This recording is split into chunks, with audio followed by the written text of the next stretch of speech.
acceptable.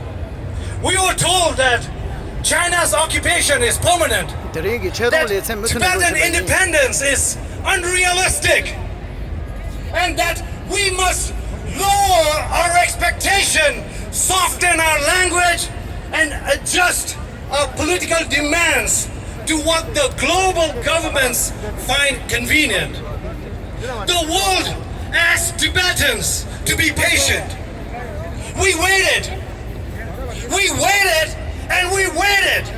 And while we waited, China used that time in the destruction of Tibetan culture, but refused to confront the political cause behind all of this, that Tibet is an occupied country and that Tibetans have been denied the right to determine their appeals that have been ignored, dismissed by every door of power.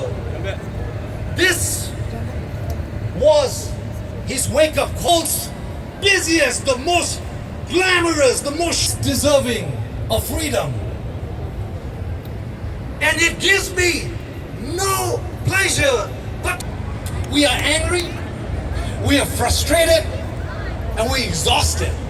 But do not mistake our non-violence for weakness. Do not mistake our patience for surrender.